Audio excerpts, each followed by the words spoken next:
Hello, friends, and welcome to the Bikes or Death podcast. As always, my name is Patrick, and I am your conversational tour guide, taking you on auditory adventures for your mind, body, and soul. Or you can just call me your host. Regardless of what you call me, today's episode is a great one. We have Quinn Brett here, who just set a new record on the Tour Divide Classic route this year. But this wasn't a record to be beaten. This was one to be shared. Quinn traversed the entire 2,500-mile Great Divide route on her trike that was built by Reactive Adaptations, and they're based out of Crested Butte, Colorado. On this bike, she was able to complete the entire Tour Divide course and becoming the first adaptive hand cyclist to ever do this. But again, this wasn't about setting a record. This was about Quinn challenging herself, getting back into the outdoors, moving through nature, moving her body, and also being an example to others and showing other people with disabilities that the outdoors is accessible. And thanks to advances in technology, it seems like there are becoming fewer and fewer limits. Before becoming an adaptive hand cyclist, Quinn Brett was a professional big wall climber. She and her climbing partner set the speed climb record on the nose at El Capitan in 2012. And that was the beginning of a very prosperous climbing career that came to an abrupt end in 2017 when she fell from the nose of El Capitan. She fell about 120 feet, breaking her back, severing her spine, losing the loss of her legs, among many other injuries. And as she'll note in this episode, she's also lost her sense of smell. This is a truly powerful story, and I appreciate her coming on the podcast to share with us, and I hope that it is a good resource for other people who are facing challenges in their life, no matter how big or small, and just can't ever give up, Just got to keep on pushing. I guess there's an old cliche that if there is a will, there is a way, and certainly this is a good example of that. And before we get to today's episode, let's give a special thanks to everybody who made this episode possible, starting with our newest sustaining patrons. This week's newest patrons are Joshua Perry, DeWitt Lunsford, Kyle Koch, Daniel Osman, and just for fun, I thought I would look up our longest patron. And that distinction goes to Ryan McNabb. So thank you very much, Ryan McNabb. He has been a sustaining member of the Bikes or Death podcast since the very beginning. Let's see here. He signed up in November 11th, 2018, which I'm pretty sure was right around when the very first episode came out. So, man, thank you for being along this journey with us for so long, Ryan. I just wanted to give you a special shout out and really appreciate all the patrons who find it in their heart and in their wallets to step up and support this show and help make it possible. If you enjoy this show and like to help out, become a sustaining patron and get access to the Bikes or Death after party episodes, you can find out more over at patreon.com/bikes or death. Now, today's episode is also brought to us by Quadlock, and I got my friend Ben Moore here, all the way from the UK, to tell us some of the things he likes about Quadlock. Yeah, thanks for having me, Patrick. I want to ask you, man, so downhill mountain biking, that's serious. And one thing people are always concerned about that I hear is, is your phone safe while using on a bike in that manner? I've never had an issue. What about you? That is probably, as you say, the most popular question I get asked when it comes to this specific product. I crash a lot, and we were just chatting about it. So 2 days ago, I had a big one. I was due a big crash. I haven't had a crash like this sort of size in a long time. Let's just say over the bars, high speed. I didn't get knocked out on this one. I thought I should have been. I turn around, the bike's a bit of a mess, and there's the phone. It's still on the bars. And the only people that saw it were these 4 random guys that were in the forest that day. And we were joking about it, that the phone is still on the bike. And this is a prime example of how strong this product is. I mean, I race all of these downhill races. And for a lot of them, I'll just stick my phone on, even if it's in a shanty town in South America with, all the steps and jumping off of people's houses. And the phone has never come off. I put my hand on my heart and say it's never come off. It's incredible. And that's why, obviously, at the end of the day, an iPhone's not cheap, as you know. You don't want to stick $1,000 worth of iPhone on your bars and find that it's pinged off after a couple of bumps. So I have a huge amount of faith that, I'm prepared to put my money where my mouth is and have my iPhone there. I think your money is safe. I mean, I've been using Quadlock for a long time and never had an issue. Actually, my girlfriend just got pushed off the trail by an electric scooter on one of her rides the other day. She actually got a concussion. The bike hit first and her Quadlock and her phone took the brunt of it, and phone, Quadlock, it was all fine, but she got a concussion. So yeah, very tough products. Well, listen, dude, if people want to follow along some of your racing and what you got going on, where can people follow you at? Yeah, I mean, I've over the years, I've done a lot on Facebook. So every race I do, you end up with a race run on Facebook, and it's normally a minute or two long. So it's not, it doesn't ever get too boring for the viewers. So yeah, find us on Facebook. Also got an Instagram, and I'm flicking my way through that as time goes on. All right, sounds good, man. Well, thanks for coming on and chatting Quadlock with us today. Thanks for having me, Patrick. All the best. All right, take care, buddy. Cheers. Okay, and one more thing before we get to today's episode, I wanted to let y'all know about a new Bikes or Death affiliate program that we have been working very, very hard on. If you're an old schooler, you'll remember the good old days when we had an Amazon affiliate link, and essentially everything that you bought through our Amazon affiliate would give Bikes or Death a little kickback.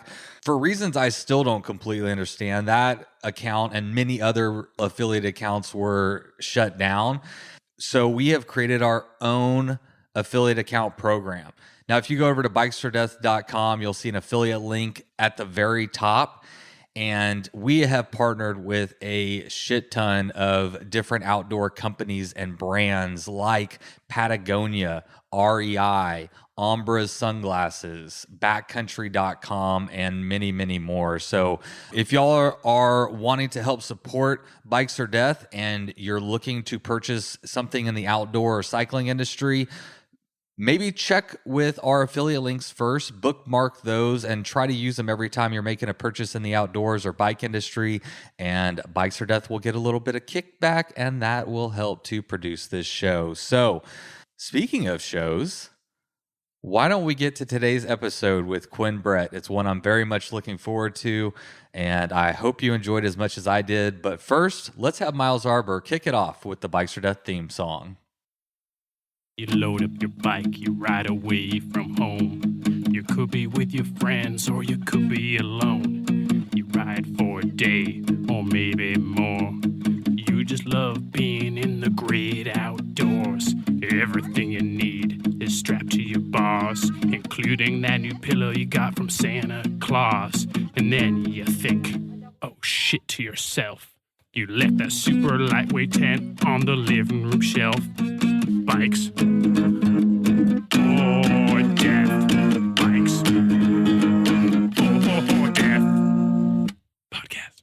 All right, everybody. Well, today we have Quinn Brett joining us on the podcast. And first of all, Quinn, I just wanted to congratulate you on becoming the first person to complete, are we calling, is it the Great Divide mountain bike route that you did, essentially because the Canadian border isn't open? So I think you did the Great Divide route, but you became the first person to complete that route on an adaptive bicycle. So congratulations. Thank you. Yes. The first person that we know of anyway. Yeah, well, it'll be interesting. I mean, if somebody else has done it, maybe they'll be like, hey, no, I'm out here too. And I'm sure you'd be happy to have a friend and a compadre to, be out there and know that, you're out there in good company for sure. You were highly requested. Which is odd to me. Yeah, well, you were probably unknown, right, in the cycling world. But I think that Outside magazine article that went out was pretty well received, and I just saw it linked in a lot of different places on social media and stuff like that. And then I had quite a few people contact me directly and say, hey, we need to have an interview with this person. And so I really appreciate you coming on to share your story with my audience today. Yeah, thank you for having me. Yeah, absolutely. Well, again, my audience is cycling, but you had a whole other career in climbing before you got into your cycling career. I don't know what we're going to call it yet, but we'll talk about that. But paint us a picture of your, obviously my audience is cyclists. They may not be as familiar with the climbing world. Give us a snapshot, paint us a picture of, your life as a climber. Well, I grew up, I would say like my life as a climber was just because we traveled when I was a kid a lot to different national parks. And so it just like went from hiking to scrambling to climbing. And then I moved here to Estes Park, Colorado as soon as I graduated college, and just really liked moving across the mountains and the earth. And in fact, when I first moved here, like I grew up in Minneapolis and I biked a lot, mountain biked a lot. And when I first moved here to Estes Park, Colorado, I would bike more than I climbed, just because like climbing it's definitely, you need partners and you need skills and you have to learn some shit. And you can go out and do it on your own, but it seems sketchier than like going out and biking on my own. So I actually biked a lot more when I first moved here, but then I started meeting climbers, and then living in this town, like there's famous climbers that live here. So the bar was already kind of high. Like Tommy Caldwell grew up here and lives here. And Josh Wharton, who's a famous alpinist, and Paige Clausen, who is a female climber that is renowned for doing a whole bunch of cool stuff across the world. So there's people running around doing cool shit. And it was like, oh, well, I guess I should try to keep up. I don't know. That was just the way my brain worked, was this like, they're doing that, I should try. What was your experience with climbing? I mentioned that you spent a lot of time in national parks, outdoors growing up. What was your experience climbing before coming into Estes? Not much. Like my folks, growing up in Minneapolis, had been to Yosemite, and I stared up at the big walls in Yosemite, but I was like in high school. And I remember telling my dad, I'm going to climb that one day. And so, yeah, I started scrambling and like being interested in climbing. And they kind of, for some reason, I don't know why, like my parents weren't necessarily adventure thrill seeker folk. They placated my desire to learn, and they bought me the John Long How to Rock Climb book for Christmas. And then they bought me a climbing rope for Christmas. And I still didn't have anybody to use these things with. So I read the book. And then in college, I met people who had a car, because I didn't have a car or a license at the time. And I met people who would drive me to like northern Minnesota and Taylor's Falls, and I could set up top ropes given on what I read in the book. And so I was like, hey, folks, I know how to do this stuff. I read it in a book. We'll be fine. So that was the extent of like learning how to rock climb until I moved to Estes Park. And then people actually taught me how to rock climb. Yeah. So what was that education like, thinking that you read some stuff in a book and you went out and tried a few things with your friends, and then like you mentioned, you're among the elite of the elite rock climbers. What was that education like? Did you advance quickly? Yes and no. I met when I first moved here, there was just tons of people. And again, I just wanted to be outside playing. So it was like, whatever people are doing, if they're going biking, great. If they're going to play mini golf, great. But then I finally met a gentleman named Douglas Snively, who was a very famous rock climber in the 70s, famous in this area and famous in Yosemite too. And he just became a mentor of mine. And we started going out like every Tuesday. We would call it Passive Gear Tuesday. And he would take me out to Lumpy Ridge in the backyard here of Estes Park and essentially hand me the trad rack and then 5/8. And he would just like sort the gear and just taught me how to do it. And he was so good at climbing, so efficient, that I just learned from him how to, like, when you get to the belay, next thing, like you're moving, there is no time for like chit chat. It's time to move. So I just learned, I learned from him and really gravitated towards his style of climbing. When did you actually become if I read correctly, you were a sponsored professional rock climber. I mean, that's such a cool accomplishment to be able to, like you say, you just want to be outside and moving through nature. You want to, and you found a way to turn something you're very passionate about, something you love, and turn it into a career. How were you able to do that? Took a lot of years, obviously. And I didn't know, like in my 20s here in Estes Park, I was like, well, I like writing. I really like writing a lot, but who wants to read about me rock climbing? I'm a nobody. And so I never really got into that. And I was like, but I know I'm really good at running. Like I swam growing up and I swam in college. And so like endurance wise, I knew I was good at that, but I wasn't like a good technical climber quite yet. So I just didn't know what my niche was, but I knew I was like, I think there is one for me. And then in 2011, I went on my first expedition in northern Canada to the Circle of the Unclimbables with some friends. And from there, I think I just dove in, like, you know, they say that thing about like your 100,000th hour or your 10,000th hour or whatever that is. Like, I think that kind of just, I think that just like was my tipping point, that trip. And then I started meeting people that were doing more ambitious things. Like this girl, Jess, was like, I want to climb the nose in a day. And I was like, I want to do that.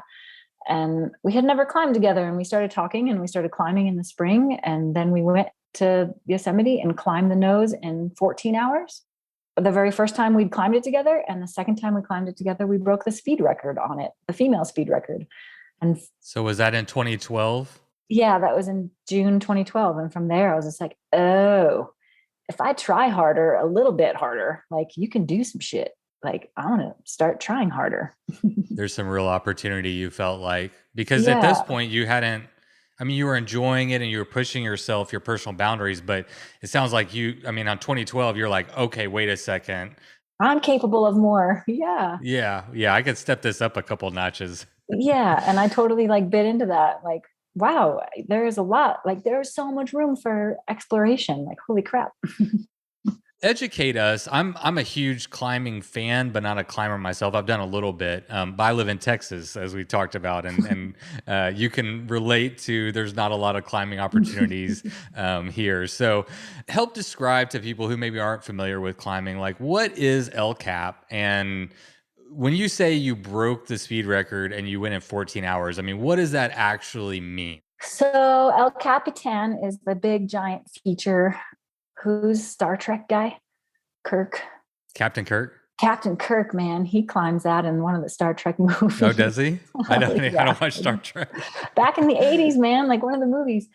I missed it. Sorry. So it's a 3,000 foot sheer granite wall in Yosemite, California. And when the first climbers ascended it back in, God, I should know my history better, but I think it was the 70s, Jim Bridwell and gang climbed the nose, which is the route I was doing. So there's on this 3,000 foot granite face, there's a whole bunch of different paths that you can take that connect the features from the bottom to the top.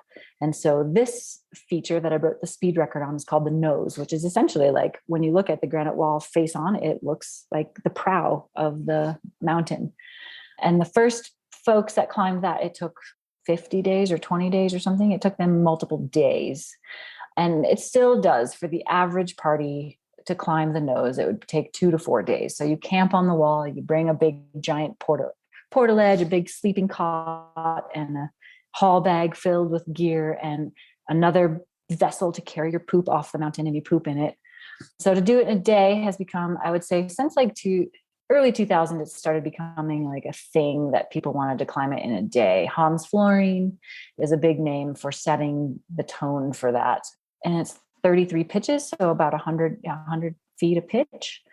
So to do it in 14 hours was a pretty good feat. And at the time, the female record, in comparison, the female record was 12 hours and had been standing for 12 hours for, golly, 10 years. And it's just because there weren't like groups of females giving her. Whereas the male record was at that time, I think, already down to 3 hours or 2 hours because the male groups were like giving her. Yeah. Well, there's some great videos that have been documented with the race up El Cap and high level of competition that was going on for that speed record. And maybe for people who aren't familiar with that, I mean, you can easily find lots of great videos and stuff about, you know, exactly what you're talking about. And it really puts it in perspective. I mean, once you understand some of the risk that you have to take, whereas, you know, a lot of people, you say they're going to portaledge and they're going to take maybe a couple days to get up. Well, to get up quickly, you have to go light and you have to have less pitches, right? You're still using a rope. Like there is that movie that Alex Honnold is in called Free Solo.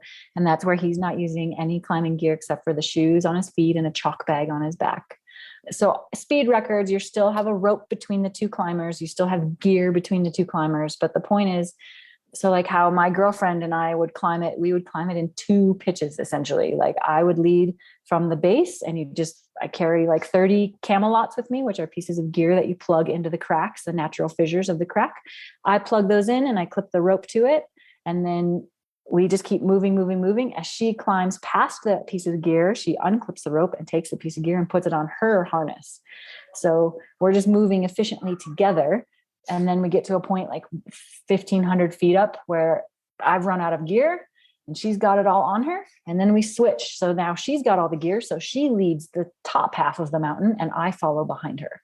So is the idea that you're kind of giving some rest and recovery to your partner and you're just switching a little bit of the... Yeah, like to be in the back end is like, you still have to be quite on it, because if you fall, like you're going to pull the leader off the mountain, but you do have that system in place, the rope and the gear, to stop both of you from having catastrophic falls. In most instances. In most instances. Well, that's a good segue. 2012, you set the outcap speed record. Actually, in 2012, was that your goal, or were you just going out there to push it? And I mean, what was your goal in 2012? Yeah, that was a goal. Like my girlfriend, Jess, she had climbed it in a day with her partner in the fall before.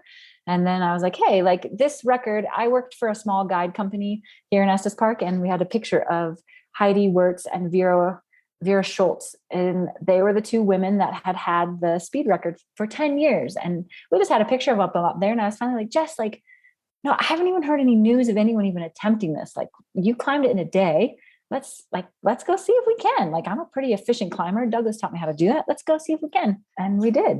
And we did. What happened after that? Both with you and also with maybe the women's speed climbing record. Did that accelerate some interest in that and some competition along the way?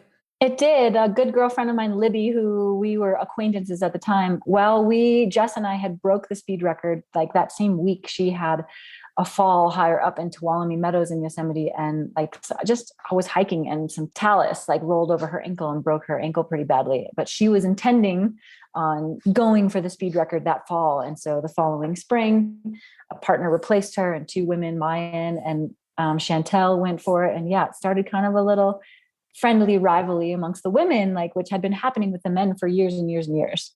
Well, iron sharpens iron. It's always good to have competition, you know?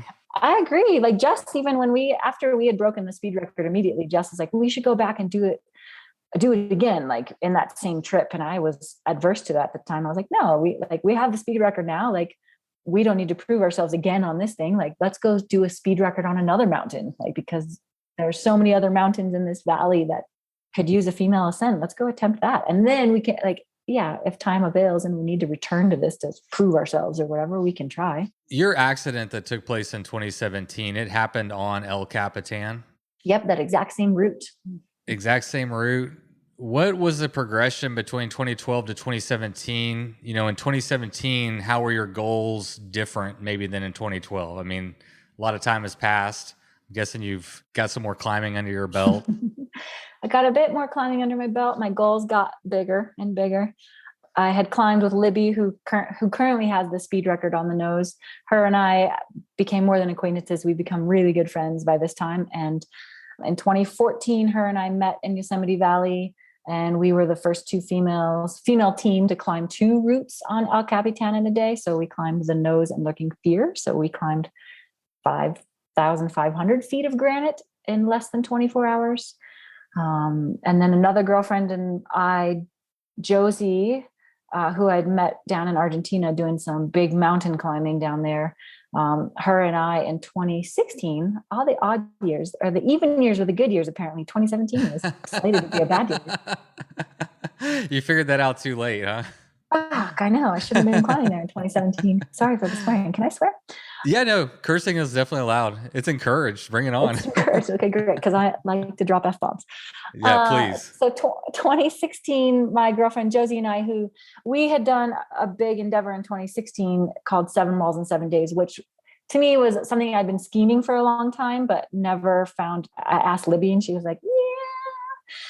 didn't find a partner that was like psyched to say yes. So 7 walls in 7 days is essential climbing. In one of the old guidebooks in Yosemite, there are 8 big walls in Yosemite. And one of them is closed to raptors because of the season.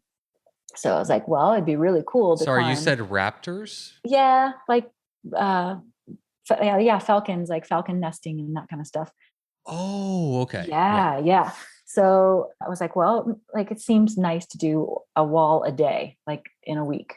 And so I schemed this and I had drawn out all this giant blueprint, and I just couldn't find a girlfriend that was that enthused to say yes until Josie was like, sure. So in 2016, Josie and I did that. And that was a really cool endeavor because sure, I'd been doing all these like female speed record stuff, but 7 walls in 7 days was something that nobody had done yet. 2 male guys had climbed 7 walls on El Capitan in a week, but to climb 7 walls in Yosemite Valley means like you have to hike because some of them are bushwhacky. It's not an easy task. Like it was my perfect, like I like to move all day, every day because I'm a spaz. So let's go hike as much as we can and climb as much as we can within a week. And we were successful in that. That's awesome. It reminds me a little bit of what I think it was Honnold and Caldwell that did a route where they used a mountain bike to link up different climbs and in a period of time. Yeah, which Josie and I kind of did on that endeavor. And that was another endeavor so when I fell in 2017, what we were doing, we weren't necessarily trying to break the speed record again on the nose in particular, but we were going for that endeavor that Tommy and Alex had gone for. It's called the Triple Crown in Yosemite. And it's to climb El Capitan, Half Dome, and Watkins, the 3 biggest big walls in Yosemite in under 24 hours. And I wasn't sure that Josie and I could do it in under 24 hours, but I was certain we could do it in under 30. And so we needed to be able to climb consistently the nose in 6 hours. And so that's what we were doing that day, was like, how fast can we do this? And do we feel confident and consistent about our time? So when you talk about these times, the time, does it include your time on the wall and your time getting to the next? Kind of like, so the time on the wall, I was hoping that would be under 6 and then an hour off and then an hour to transit to the next. So I was like offering like 2 hours, 2 hours. Yeah. And then Half Dome would have been a faster one, but yeah. So and you bike in between or whatever you can, like self-supported. Yeah. So 24 hours is including from when you start at the very base of one to when you finish at the top of all of it. So solo self-supported is a phrase that my audience will be familiar with, and you will be as a person that just did the Tour Divide. Is this a common ethos and principle in climbing that these records are done on your own? There's no outside assistance or anything like that? Yeah, like you want to try to do it in the purest style that you can. Just like with rock climbing, there's traditional climbing, which is when you plug the gear in and you climb and you are just using that gear as protection. Like just like if you carry your Garmin device, you call just in case you have an emergency, you can call. But then there's like French freeing, which is like maybe that's when you're like actually using your Garmin and you're ordering the pizza along the way to be ready. So French freeing is like putting those camelots into the crack, but pulling on them. Like, yeah, you can put your hand in the crack, you can pull on the gear, like do whatever's necessary to move the most fast. And so speed climbing generally is using that method, like whatever is the most efficient method of getting up. So when you had your fall, were you practicing for your run or were you on your run of the Triple Crown? No, we were practicing for it. And I did say to my climbing partner that day, I wanted to give her, because I wanted to set a tone of like, hey, I know that we have done this many a times, but like, I just want to see what our potential is. It wasn't to go, we definitely had no plans on moving on to a second mountain that day, but I wanted to see like, how close could we actually get to the speed record? Like maybe the current female speed record, which is now Libby and mine, have dwindled it down to 4 hours and 43 minutes, I think, which is, it's insane. That's insane. I wanted to see how. I mean, that's really, really impressive. I mean, it deserves some acknowledgement. That's really impressive. It does. So I wanted to see if Josie and I could get close to that. Like Josie and I had climbed, I mean, now like Libby and I had climbed it in 8 hours and I'd climbed it with Josie in 7 hours. So like that 10-hour speed record that I'd set years and years ago, like that was small potatoes. Like now the average time to climb it for me was like in a decent day. I don't want to say casual, but like feeling confident, I could climb it in 7 or 8 hours. And so I was like, Josie, let's give her today and see if we can get like under 5 or around 6, you know? So take us through the day. I mean, we talked before and you said you were comfortable talking about it, but what happened? Was the climb going well? What happened? Yeah, the climb was going really well. In fact, the week was kind of a weird week. Like I had left Estes Park here because my relationship was on the rocks. So like mentally, I was just in that weird headspace of like, what am I doing? And then arrived in Yosemite with some girlfriends, which is what I wanted and what I needed. But I also had in the back of my brain, like Libby and I were we had a pretty big winter of adventures. We were going to go attempt a big speed run on Aconcagua. And so I kind of felt conflicted in that I should have been like doing back to running endeavors. I shouldn't necessarily be climbing, but I really wanted to just be with my girlfriends and be in a good headspace. And then on Sunday evening, so I think it was October 10th or October 8th or 9th, we got news of a friend Hayden and his girlfriend Ingi having passed away in an avalanche. And Hayden was a prolific climber in the community in Yosemite, in Patagonia, like a really well-known name and just an outstanding human. And his dad was well-known. So to hear of their passing, it kind of gave a weird tone to Yosemite Valley at the time. And so Josie and I weren't necessarily like in the best of headspaces, but we had made plans to climb on this Wednesday. And so we woke up in the morning and she in fact came out to wake me up and was like, hey, I didn't sleep very well. Can we sleep for another hour or two and then check it out? And so we did. And then we finally arrived to Yosemite Valley at like 9 or 10 in the morning and started up the route that we said we were going to climb. And that's when I told her at the base, like, hey, I still want to try to give her today. So let's try to like put her head down. And I was moving, we passed some gentlemen on Dolt Tower, which is maybe 1,000 feet up. So I'd been leading this whole entire way, and they handed me some water or a donut or something, and I smiled and ate it as I passed. And then Josie came up and was like, it's hard keeping up with her. Like we were moving. And time wise, like I checked my watch right before the very last pitch. So right before the last 100 feet and right before I fell, I checked my watch and I think I was at 2 hours and 2 minutes of climbing. So I was like, if we split this in half, if I finish this pitch in 2.5 hours, even liberally, like if Josie climbs her half in 2.5 hours, then we'll be at a 5-hour pace, which is pretty fucking fast. So I looked at my watch at that. There's a lovely little stance. You stand on a flake called Texas Flake. And I was standing there and I like flicked the rope around and was managing some stuff. I looked at my cell phone because I had some gear notes of what this particular last pitch involves. It involves a bolt ladder. So you clip hardware that's always in the rock. You clip that and then you have to do a couple funky gear placements. And then you get into this hand crack.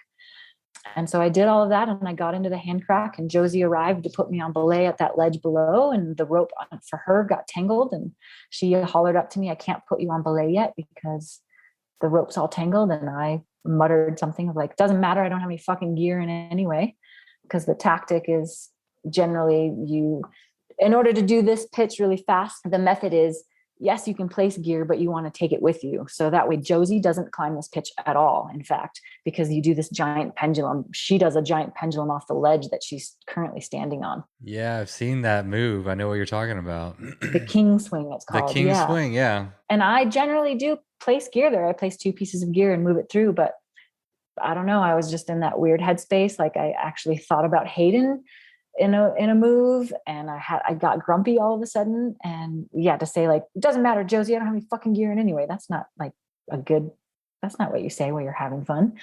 And I remember my right hand was in the crack and my left hand kind of searched around on my right hip, reaching across me, looking for a certain size Camelot, like they're color coded. So I was looking for a blue one or a gold one. And I didn't see it. And then the next thing I knew, I saw granite swooshing in front of me. And then I remember waking up in the space between El Capitan and that giant Texas flake. So I had fallen in this raw space. There was like a 2-foot gap from the actual granite wall in this flake. And it was later found out, I took like 120-foot fall.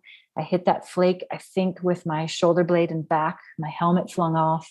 And then I actually tumbled forward and landed in the rubble. Like, so I had 2 pretty big bruises on my thighs and pretty big bruises on my head and a big laceration on the back of my head because my helmet fell off. And then I also don't have a sense of smell.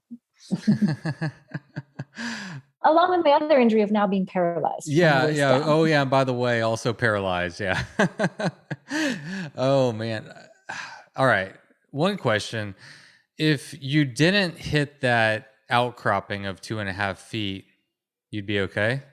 Conceivably? Yeah, I mean, right. Like there's that movie of Tommy and Alex doing the speed record on the nose, and they take 100-foot falls, but that flake just, that was like the spot you don't want to fall. oh my gosh. Yep. I've thought about this question a little bit, and let's see if I can ask it well enough.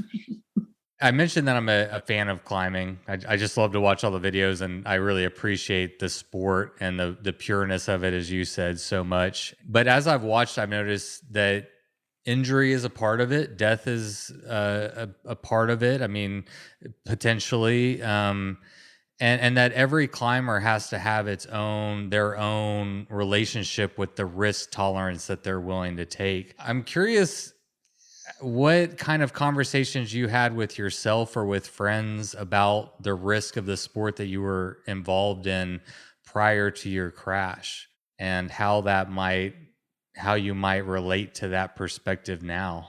No, that's a great, because I reflect on that a lot. And I reflect on that a lot now because just what you just said about with like this sport, and it makes me think about my mountain biking and being at Craig Hospital and in the spinal cord injury ward there. I don't want to freak mountain bikers out, but there are a lot of people who have a spinal cord injury because of mountain biking. Whereas with climbing, I have a lot of friends who are dead. So the consequences for me in thinking in the past, about this sport, like I was in Greenland on an expedition in 2013, and a man I was dating at the time died climbing back here in the United States. And when I was on the top of Fitzroy in Argentina, 6 of us summited the mountain, and 4 of us rappelled one way, 2 rappelled a different way. And the 2 that rappelled, one of them got hit with a rock in the head and died. Like, in my scope, I guess I was very aware that death was a possibility. And I'm an EMT. I teach EMTs, like emergency medicine, and I'm very well aware of spinal cord injury. But for some reason, and I think this is my personal ownership of it. My naivety was, it's either death or it wasn't. And I guess I never thought about the actual, what if I had a spinal cord injury? That never crossed my mind. Death crossed my mind for sure. That's why I wasn't too worried about asking you that question. I feel like you can't do what you did without having that conversation with yourself and probably your friends over campfires. It's a reality of the sport that there's it's a high risk and high consequences type thing that you're doing. And so the thought is going into it, it has to be worth it. It has to be worth the potential risk, or else you wouldn't do it, right? Sure, but how often are we as humans actually weighing the potential? Like every time we get in a car. Yeah. That's like also where a lot of spinal cord injuries are, and death. Like, are we weighing that potential when we're texting somebody and we're driving at the same time? Probably not. Don't text and drive. Please don't do that. But I think that's a great perspective. You can't. And I mean, cycling, I don't think is quite as dangerous. I mean, there are a lot of injuries, but I think it's not like cycling and death. It's bikes or death. Yeah, right. Here's my podcast, though. Shit. Yeah. But I mean, yeah, you might get injured, but death isn't. I've talked to cyclists that have been injured before, blah, blah, blah, but it's not that, okay, well, it's the consequences are quite as high. Yeah, as a climber, I was like thinking I can mitigate death. Like I can be more safe with how I can back off this pitch, or I can say no. Just like avalanche hazard, you can say no, but then there's shit happens. Well, let's move on to your recovery. if that's okay. Yeah, I mean, I don't know how to happy bow on that one, but I mean, you're still here and you're still moving and still grooving and still doing badass shit. So I think there's hopefully some silver lining. But you have a background in like, I don't know exactly what it's called, but wilderness survival, backcountry rescue. You said you were an EMT. Yeah. I worked as a climbing ranger. Yeah, I mean, you rescued people from the exact same types of situations that you were in. I forgot to ask this question, but my question was like, how aware of how fucked you were sitting on that cliff? Like, what was it like to have all that body of information as a person who usually recovers somebody, and now you're that person? Yeah, like that was exactly to my phrase. So Josie, my climbing partner, also. So I worked search and rescue in Rocky Mountain National Park as 1 in 5 climbing rangers. And Josie had worked search and rescue in Yosemite as this same thing, doing technical search and rescue. Yeah, you help people with sprained ankles and such, but our forte is rescuing people on the side of mountains, just as I was now 1,000 feet up on the side of a mountain. And I do remember coming to, and I think my phrase to Josie was, I fucked up. And I can't feel my bottom half. And of course, her concern as a rescuer was I fell face forward. So getting an airway is the most imperative thing for me. So I was unconscious and she had to roll me over, which I think that still gives her pause of whether or not she caused more damage to me, which as EMTs, we know, like rolling me over did not cause the damage to my spinal cord.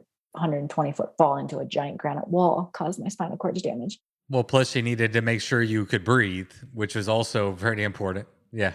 Yes, thank you. But yeah, that was pretty wild. Like I was staying at a search and rescue member's house when I was in Yosemite. I got flown off the mountain and you get flown down into a meadow because Yosemite has their own helicopter, but it stays within the national park. And so they wanted to transfer me to another helicopter, and all the rescuers down in the meadow, like all 100 of them. One of them at the bottom right of the litter is that guy's house I was staying at. And he was like, Quinn, we're transferring you. And I said, but I can't afford that. Because I also knew like how much the healthcare system was going to suck my money dry. Yeah, but that it is wild to look like. And I knew who was helping me, and I knew that they had pushed the limits themselves, because as rescuers, that's what we do. And because they knew it was me stuck on the mountain, like it was too windy to fly a helicopter. But that day they flew the helicopter. Were you aware? Were you conscious when this was going on? Mildly, yeah. I like to talk, like now it's a distant dream of like talking to Josie while I was just coming cognizant and telling her I fucked up, and telling Bud that. And when I arrived in the meadow, aware, like there's a picture of me holding on to like getting flown off the mountain and holding on to the litter. So I definitely was like awake, but it's like a weird dream now. I imagine.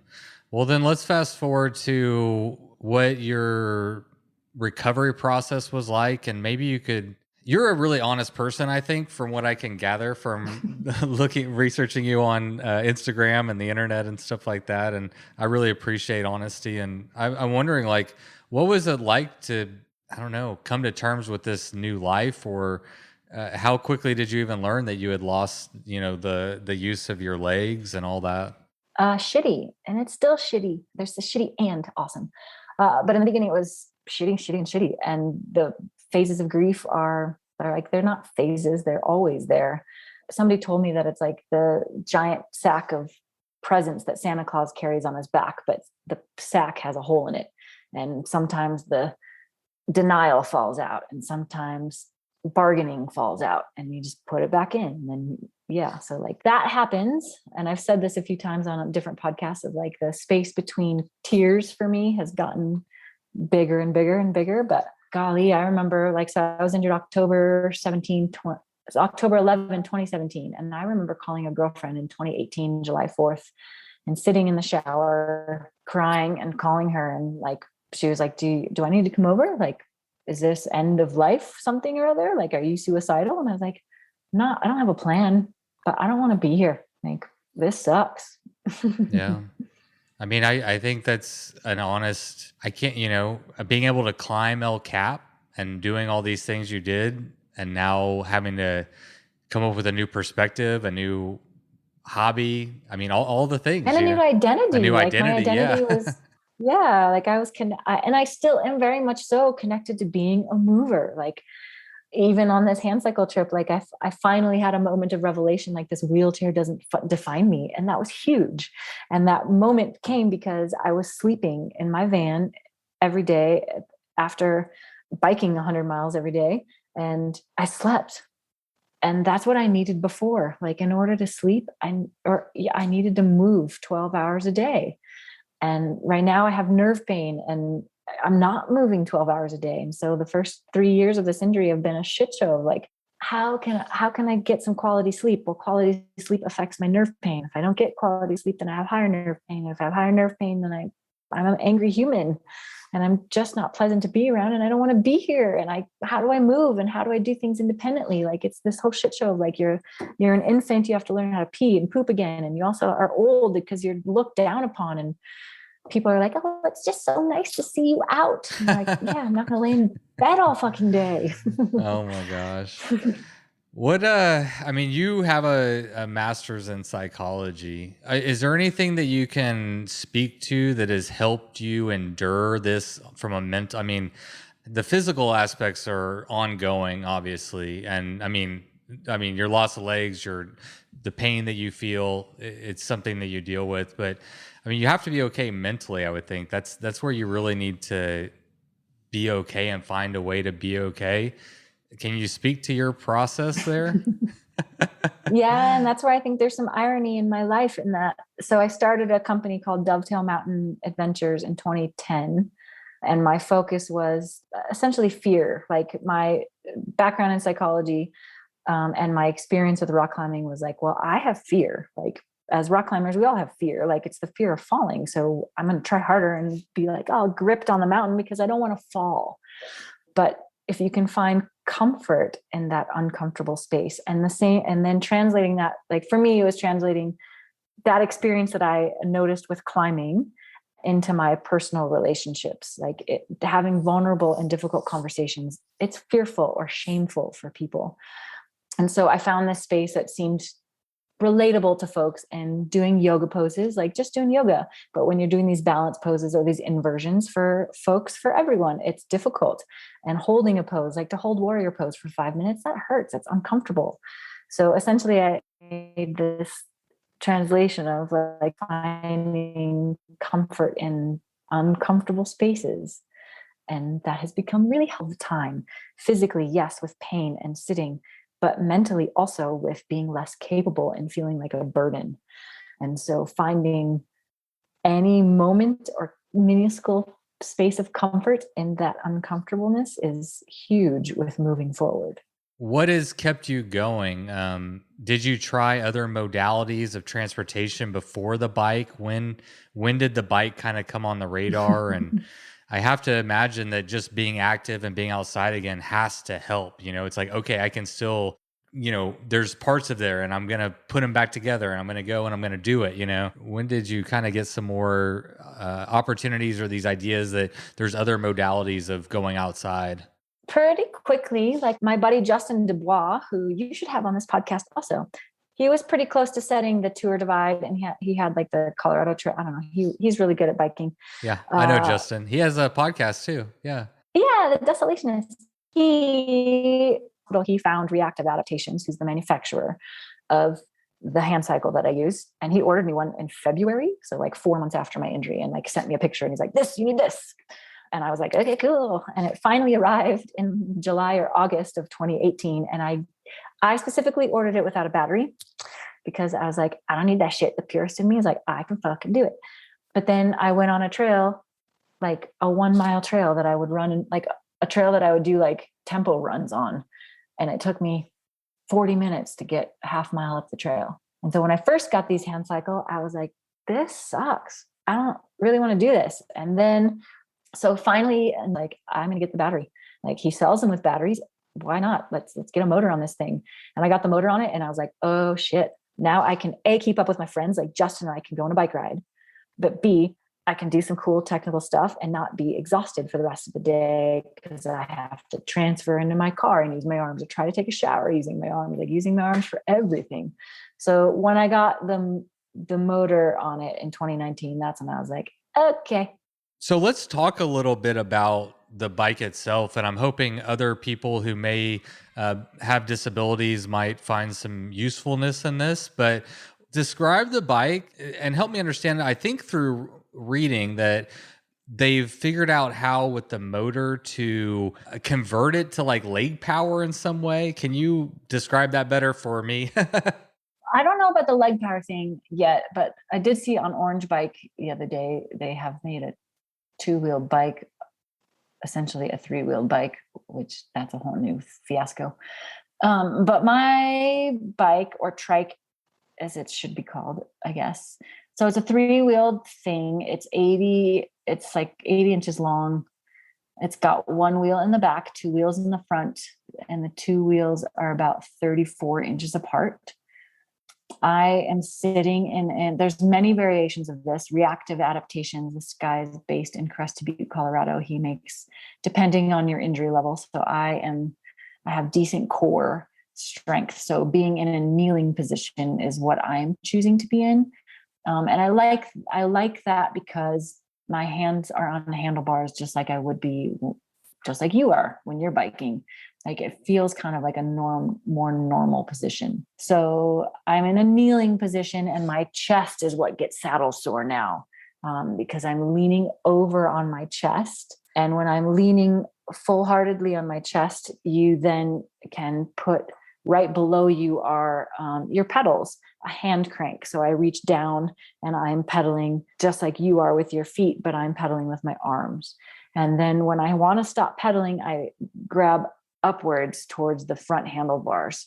And then, for like downhill, you're just in regular hands on the handlebars, brakes on the brakes. But that chest pad has a little bit of articulation.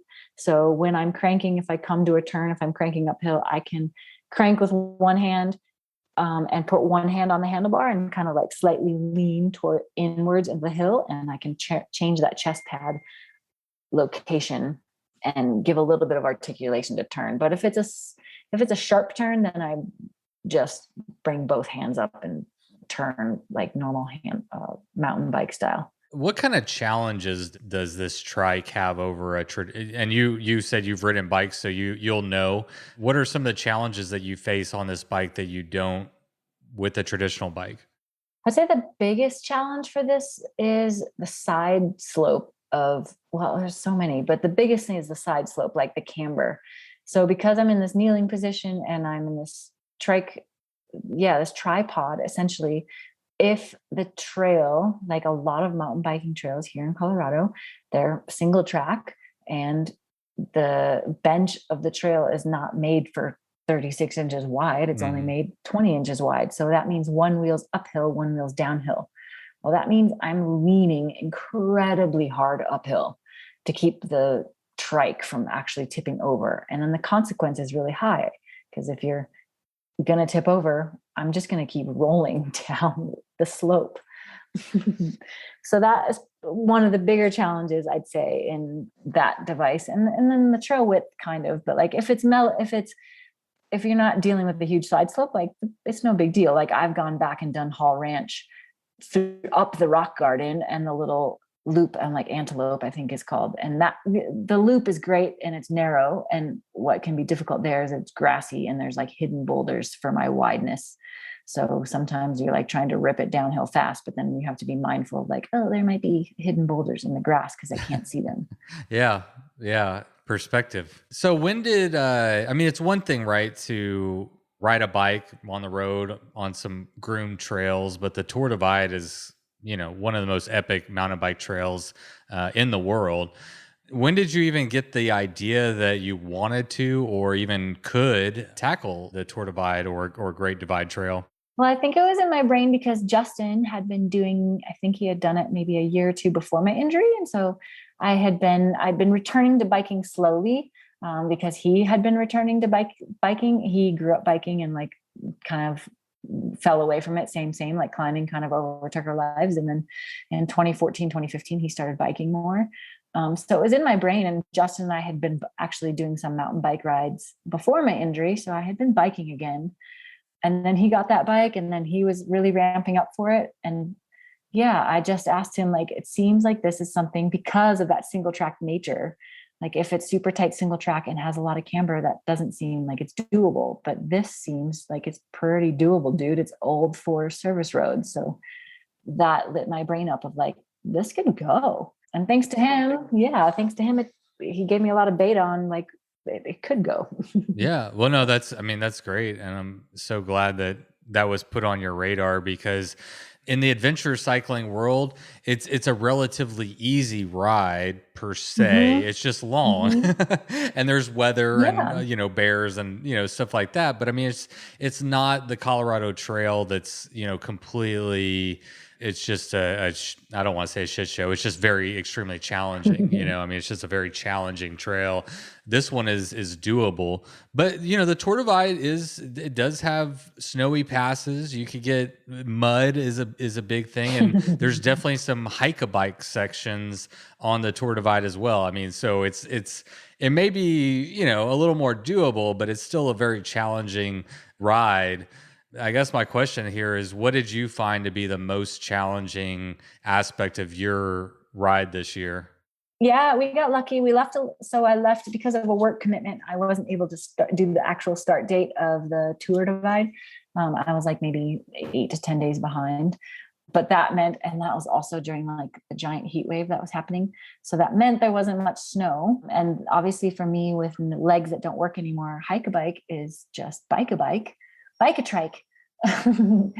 So the more technical, there was definitely a technical aspect early on in Montana. That's where like on the maps anyway, when I was doing a lot of research, I was like, well, my biggest concern is Montana. Like that's where it seems like there's actually some single track, but it was still old Forest Service road. But this one section had a washout from, I think like from a winter slide.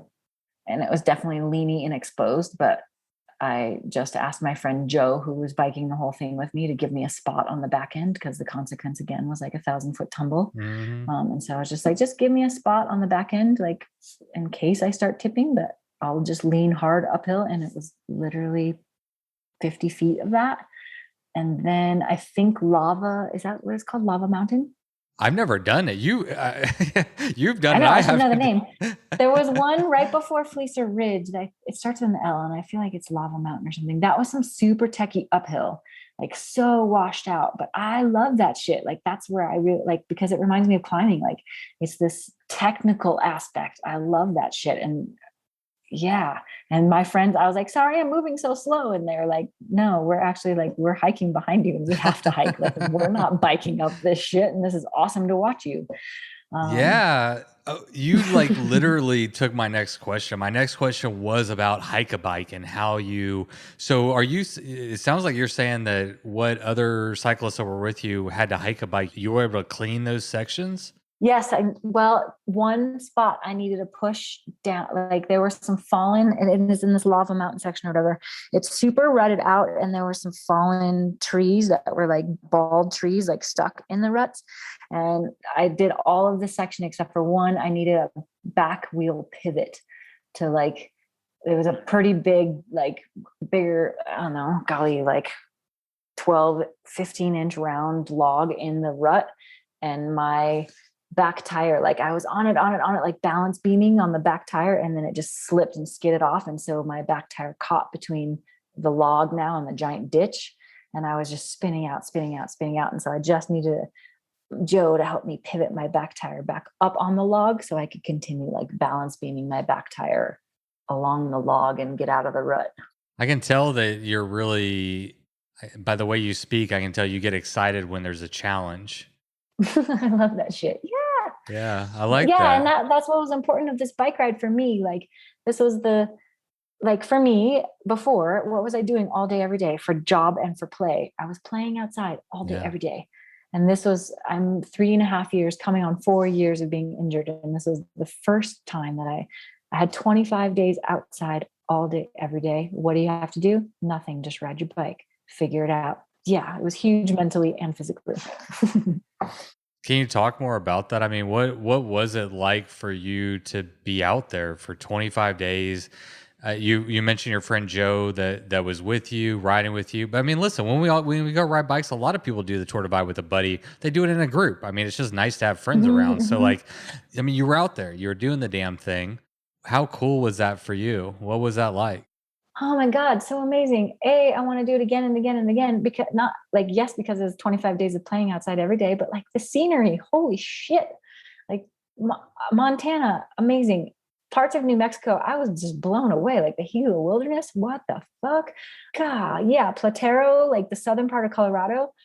Oh my God, it was like just incredibly gorgeous and amazing. And it was definitely the type of adventure, like doing, like I akin it to the 7 Walls in 7 Days. Like I like doing the planning and the that detailed bullshit in the beginning. It's a puzzle. That's what we talk about a lot. It's a big puzzle, and when we're talking about bike routes and stuff, it's like you have a huge puzzle, and it's just the logistics. And I'm with you. I nerd out. I'm putting on a almost 400-mile race in like 2 weeks from now, and that's what I've been talking about a lot. Is it's fun to have this map in front of you, or this project, this challenge, and you create it. You know, it's a puzzle and you put it together.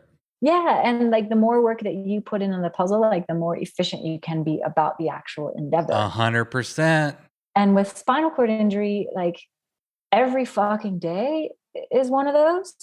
And so especially like I'm bitching about having a spinal cord injury from the waist down. Like I have full function of my hands. Like imagine trying to take a piss when you can't feel you have to take a piss and you don't have hand function to help yourself take a piss. Like I'm fortunate. I am very cognizant of that. But this injury in itself is its own realm of that from day to day. And so to put those two pieces together of like the joy of doing the puzzle and the hate of doing the puzzle of my life now, but trying to find a way that like, there's got to be a way for me to still have this joy.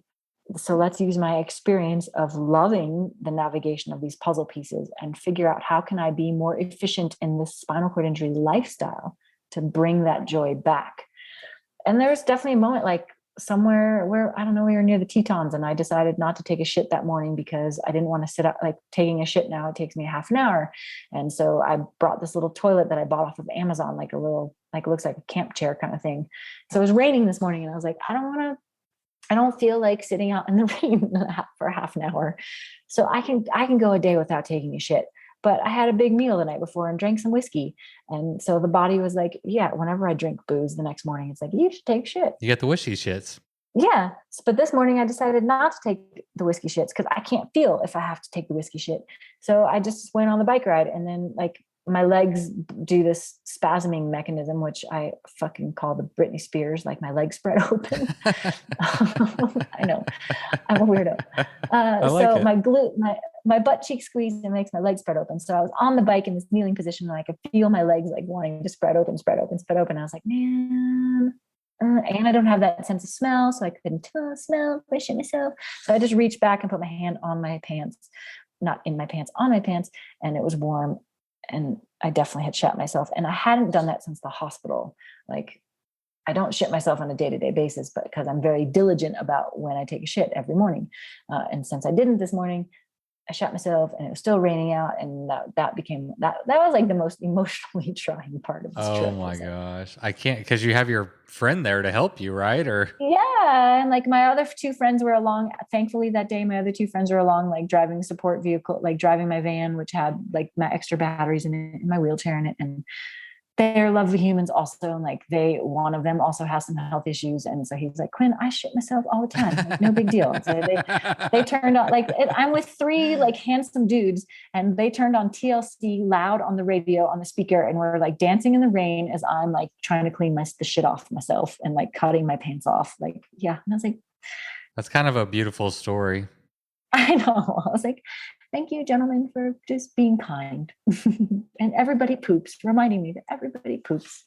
And sometimes even able-bodied people shit themselves and they don't have a good excuse. I know. So right. Like, dude, we would sit around the campfire as climbers. We would sit around the campfire and like tell the fucking when's the last time you shit yourself story. Yeah. And it was funny. But but now my perception of this injury, because I'm so worried about being a burden, this, like, my perception is very, like, much more boxed in, I think.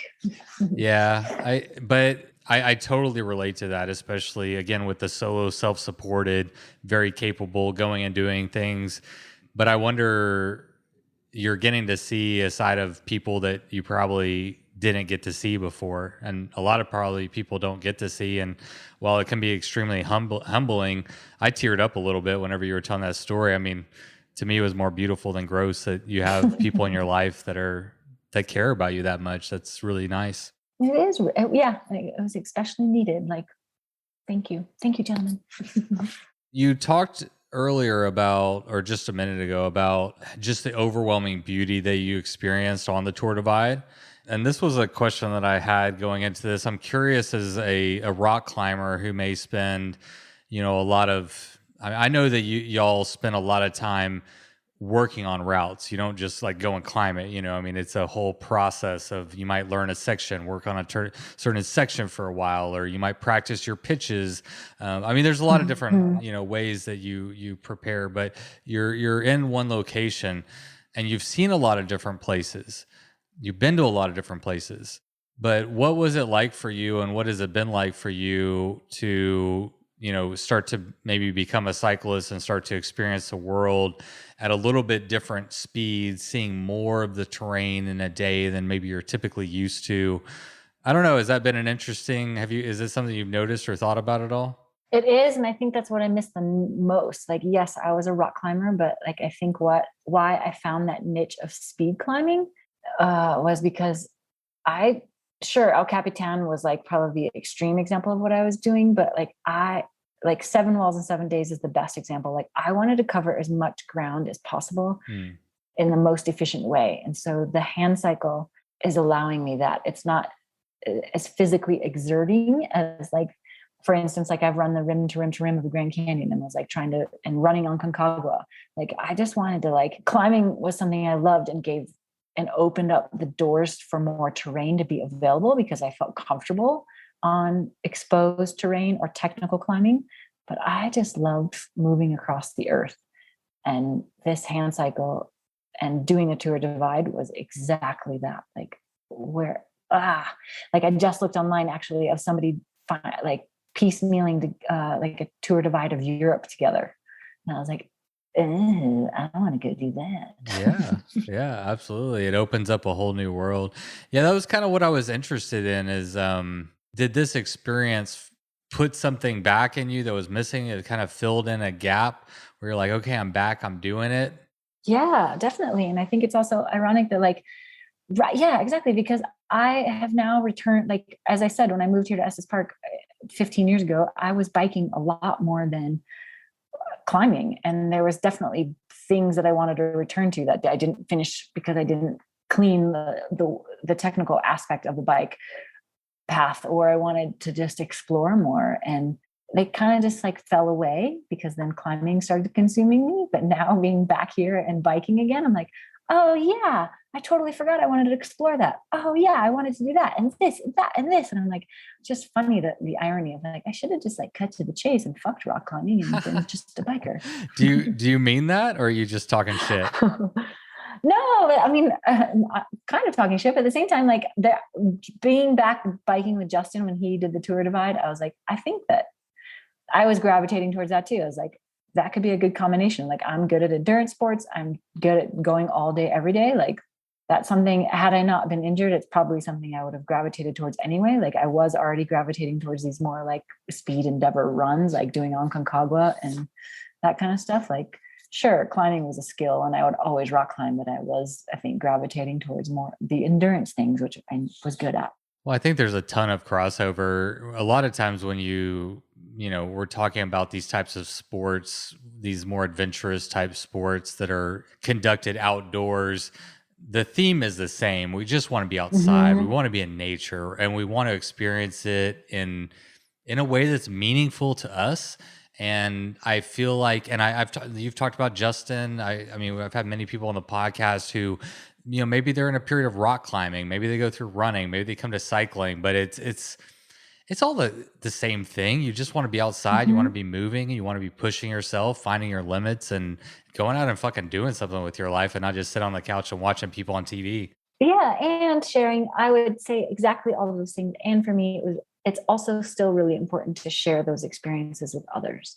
That's how the psychology of me is like. That's how we like have the most meaningful conversations, or expose the most vulnerable parts of ourselves. Is like, you can go have a drink with your girlfriend and they're still not really going to tell you what's happening in their life. But next thing you know, you go on a hike and they're spewing out everything because the brain is flowing, the body is flowing. Like, to me, that's also a really important aspect of the moving outside, is sharing those experiences with others. Yeah, 100%, which is why I have a podcast. And I want everyone to have these types of experiences. And I think your story is powerful in that there's other people who have disabilities and want, maybe they see a YouTube video and they feel like they can't do it, or there's some type of limitation. And, you are an example of breaking down. I mean, you broke down a barrier. I mean, it was only a barrier in the same way that the speed record on El Cap was a barrier. It's just like no one had really done it, maybe. Right, exactly. Like, it was a low hanging fruit. Yeah, low hanging. That's okay. I'm going to take a little issue. Low hanging fruit. Yes, nobody's ever done it, but I'm not going to let you diminish your accomplishment like that. It's 2,500 miles, from border to border across the, continental divide. I mean, that is a truly epic accomplishment for any person, ability or not. I mean, I've never done it. Let's go backwards, and then let's go finish to Canada. I want to do the Canada portion. Yeah, I know you do. And I read that you wanted to go on and do Baja Divide as well. So you're definitely not done. I also, when you were talking about that, I read in the Outside article that came out that this was more than just like a personal accomplishment for you. This was more about being an example to other people. Can you talk about that? Because it's in vein with sharing your experiences. Yes, and that's something for sure I struggled with a bit before my injury. Like, I was, I did my first, I guess, quote unquote accomplishment within 2012 for climbing. And I was like, as social media is developing, and I just really struggled with finding comfort or finding a voice or something. Like, it felt like you're bragging, felt like you're not, I don't know, like you're oversharing or that. And people were lying. Like, I know that people were lying, like saying that they had accomplished this, and like I know that they hadn't. So I really struggled with that before, and so it feels ironic now to be sharing so much of my life. I mean, especially right after injury, it was just really cathartic to write and to find connection with humans out there who shared the same, commiserated with what I was going through. But to now feel like, okay, I definitely have a platform. There's people that follow me, and to use this platform for education and good. Like, I still don't want to brag, and it's hard for me to be proud of my accomplishments because they're not for you. They're for me. They're like, what can I do for me? But they have now become about us as a disabled community, educating people on what is available to them. Like, people don't know that these hand cycles can be used in our national parks, for instance, like as hiking devices, if they're 36 inches or less. So educating my community on that, but also people within the community don't know that they can use them, but therefore people outside the community don't know that they can look at them. So trying to find the correct language, like, yes, in this instance, I was biking a tour divide. So it is my bike, but it's also my mobility device. It is my wheelchair, essentially. It's my off-road wheelchair. But trying to advocate for, like, when I work with the National Park Service and I'm advocating for other experiences besides the 1 mile paved trail in the busiest part of our national parks. Like, I too want a recreational exerting experience. I too want adventure. I too want not just a paved trail where there's a shit ton of people. And I don't want paved trails everywhere, nor does this hand cycle need a paved trail anywhere. Like, example A, you guys were hiking your bike. I was biking my trike. I could get up it, and you guys had to fucking get on your feet. Like these things are capable of amazing things. When I asked you that question, I was expecting the hike a bike. In my mind, I was picturing, I don't know. I didn't know how you were going to be able to do it. I really didn't have like an image. I asked the question because I assumed that it was a huge undertaking for you to be able to maneuver that obstacle. But it turns out that, your trike was what broke down that barrier and allowed you to, do something that a cyclist couldn't do. And that leads me to my question about, I'm wondering if you could share for other people with disabilities. I mean, and just awareness in general, but obviously this trike is huge. I mean, having a battery on there and having the tires, and I mean, it sounds so dialed.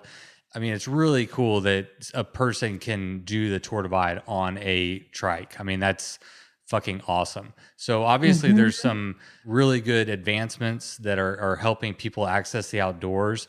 And maybe if there's some other examples, I'd love to hear what other resources are available to help people access the outdoors if they're disabled.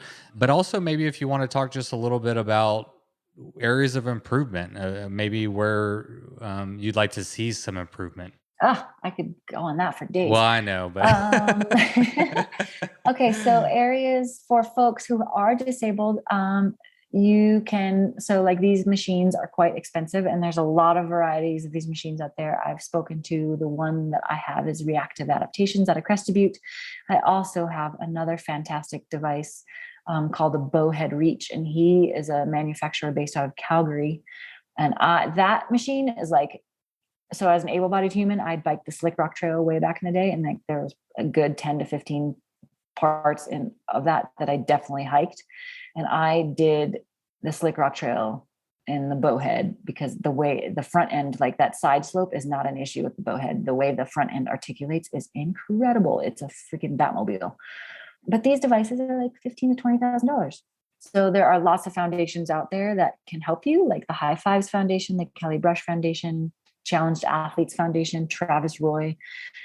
There's lots of foundations that you can Google and find that help athletes particularly with spinal cord injury. And I'm sure, like I'm only on the realm of spinal cord injury, but I'm sure if you have a different disability, you could find a foundation that might be honed in on your foundation and returning you back to athletics. And as far as other people, that's what I wanted to mention. So this bike ride, I partnered with the Kelly Brush Foundation, and I have a website, quinnbrett.com, and there's a donate page. And so if you are not disabled and you have some extra cash, you can click on the donate page and it goes into this little honey pot, I've been calling it, for Kelly Brush Foundation. And so any of your cash goes into this little honey pot. And Kelly Brush is one of those foundations that buys devices like this for individuals. But my honey pot is to eventually accrue enough to buy devices like this to put at or near national parks. I want these devices to be, because they're cumbersome to travel with. And if you have a disability, it's hard to travel as it is. So have another 50-pound device, 80-inch long, 36-inch wide wheeled device, that's a pain in the ass. So, but if we can get them at or near our national parks, then when you travel, you can look up the national park that maybe has one near you and borrow it and then go on a hike or go on a bike with your friend. Yeah. And family. I absolutely love that idea. How freaking cool. I mean, really, zooming out a little bit, I wonder if there would be some governmental funding for a project like that in the future. Private funding, government funding, but that sounds like a really good initiative. In that vein, in your experience, because obviously national parks, typically wheeled vehicles not permitted. This is an exception to the rule. But with that said, we're talking about typically hiking trails. What has your experience been with how it converts to somebody who would be using one of these trikes? Yeah, so that is my job. So as I was a climbing ranger with the national parks, and then this lovely gentleman, Bob Radcliffe, is the chief of outdoor recreation in our national parks. And we met really early on in my injury, and he was like, "There's a job for you." And by that, he meant he created a job for me. So I am back with the National Park Service. I am DC based. So I'm not just with Rocky Mountain National Park. I'm with all 400 some national parks.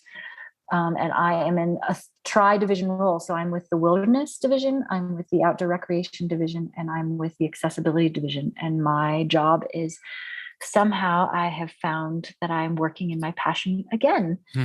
So I am teaching people just that. So like the Wilderness Act does have a clause about wheelchairs, and it is, as I said earlier, like has to be the device has to be made for a person specifically with a disability. So like these Handcycles, they're made for us. 2, it has to be suitable in an indoor pedestrian area.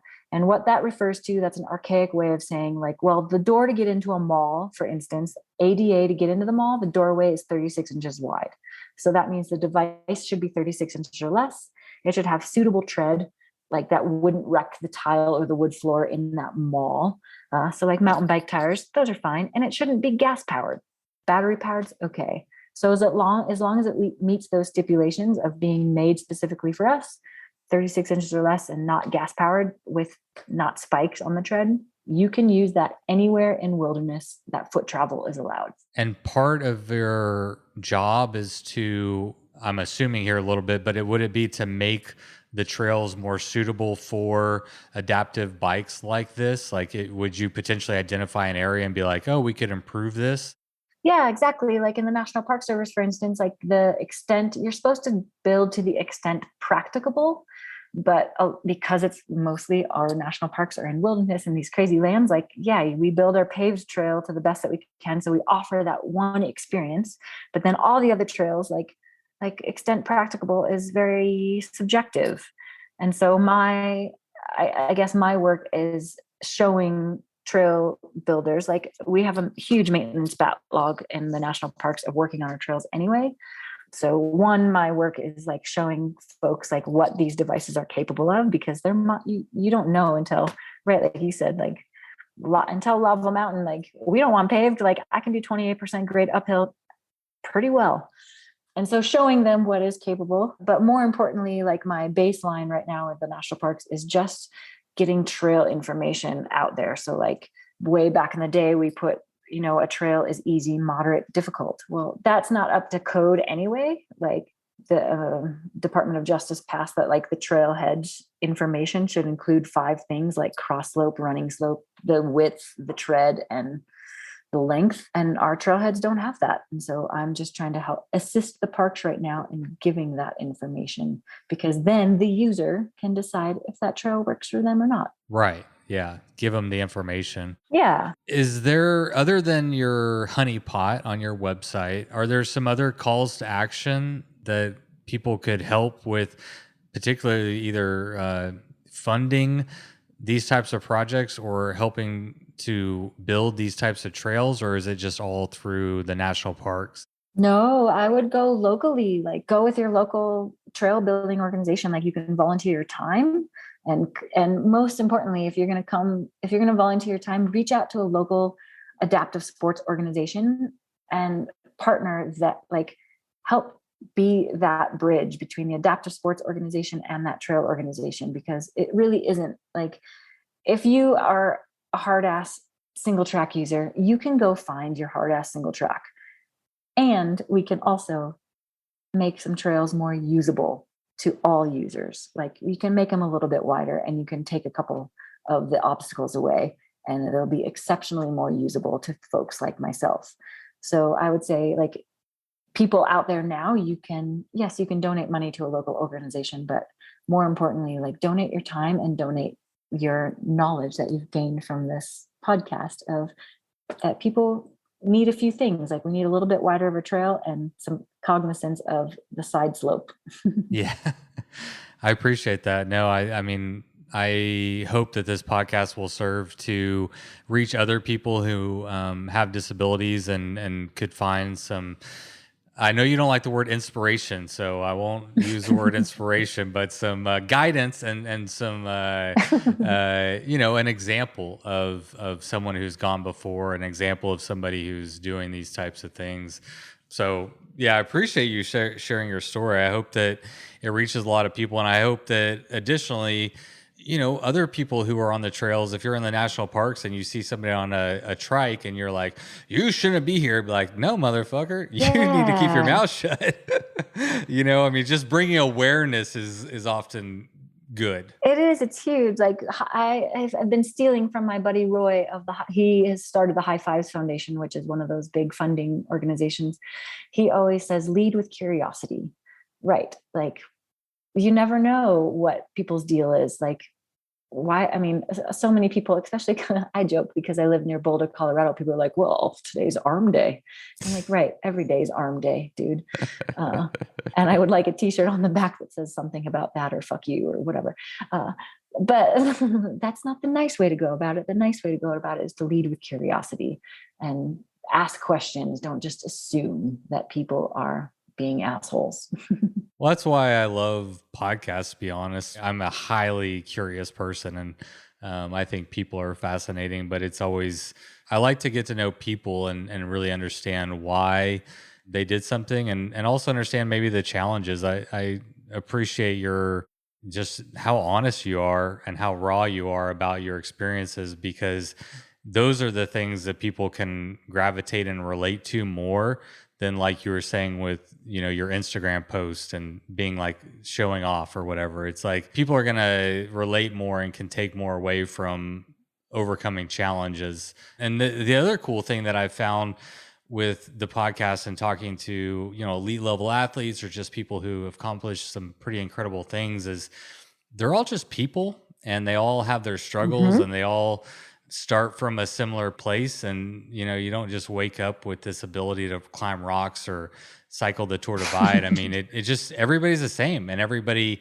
works hard and dedicates a lot of time and they deal with their own struggles that come up. And so I think for people, when they understand that, we're all just on this journey of life together and trying to figure it out, I think that's like the most relatable thing, It is. And like mine is just now, I have a very physically noticeable disability, but we all have our own disabilities and cruxes. And we're all coping every day, all day, and doing the best that we can. 100%. Well, I've taken up a little bit more time than I intended to, but I could talk to you for a while, and I appreciate you sharing your story. Before you go, I just was curious if you have any other, I mean, you fucking did it, right? Like, you completed the Tour Divide. So are you already scheming? You're obviously a very motivated person by big challenges and these puzzles. So are you scheming anything that you want to talk about? Honestly, not yet. Like, I know that I want to do some more water sports. Like, I want to do some like kayaking around the San Juans or Hawaii, and just finding that tour to Europe. I don't know. There's too many adventures, not enough time. Hey, I would think river sports would be an excellent opportunity for you. And I don't know if have you ever heard of bike rafting?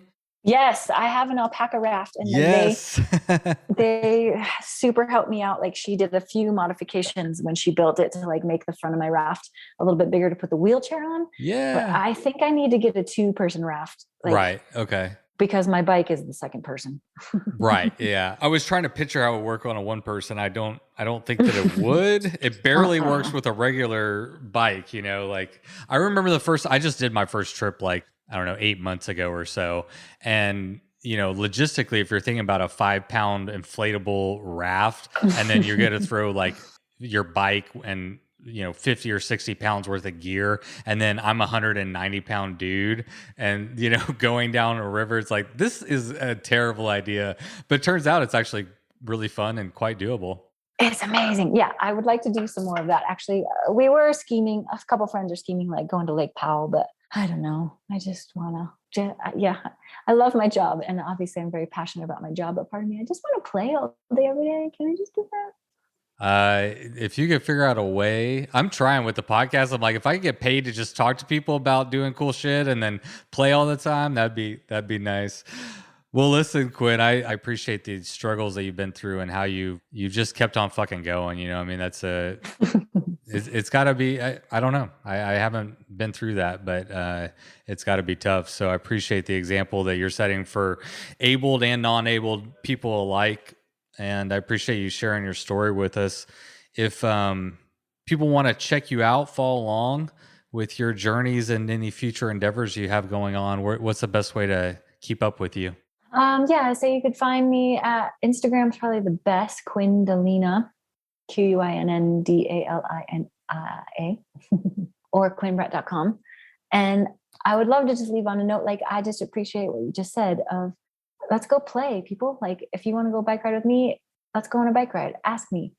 If you know somebody who's disabled, or you just are, and that is something you fear, like, take them out. Like, people with disabilities want to go play too. And community is huge for all of us. So go find some more people in your community. 100%. All people on bikes or in the out. Honestly, it's not just about bikes. It really is about accessing the outdoors. For me, the bike is my favorite way to access the outdoors, but that's not the thing. It's about getting outside. And one thing that I hope with this platform is that we build a more inclusive for everybody outdoor space. And so I appreciate you sharing that. Whew, good times. Thank you. Thank you, Quinn. Well, good luck with all your future endeavors. I'll be following along, and I can't say it enough. Thank you for coming on the show and sharing your story. Okay. Thanks, man. All right. Peace out. Okay, folks, that is all for today's episode. I hope y'all are doing great out there in podcast land. Over here in Bikes or Death land, I am stressing out because I got a bunch of folks coming to participate in this year's East Texas Showdown, and it is getting down to the wire. We're like 2 weeks away, and things are ramping up, and I'm just hoping for a good event. I think it's going to be great, but lots of stuff going on, so that's keeping us pretty busy over here. And I guess in that vein, if you are registered for this year's event, a quick reminder that we are doing the Facebook Live route overview and question and answer tomorrow, Thursday at 7 p.m. Central Time. So yeah, make sure to hop online, join us for that, and ask all your little questions. Let's see, what else do I have for y'all today? I guess a quick reminder, don't forget to check out that new affiliate link program that we have over at the Bikes for Death website. It's a great way to enjoy some shop therapy and support your favorite podcast. Okay, I think that's all I got today. Short and sweet. But before we go, just want to follow up with today's episode by reminding you that if you ever feel down and out, discouraged, or you're feeling like you can't or don't want to go on a bike ride, think about Quinn Brett, the challenges that she has faced and will continue to face probably for the rest of her life, and how she doesn't find excuses to not participate, to not be an active member of this community, and to go outside and ride her damn bike. You load up your bike, you ride away from home. You could be with your friends or you could be alone. You ride for a day or maybe more. You just love being in the great outdoors. Everything you need is strapped to your bars, including that new pillow you got from Santa Claus. And then you think, oh shit, to yourself. You left that super lightweight tent on the living room shelf. Bikes.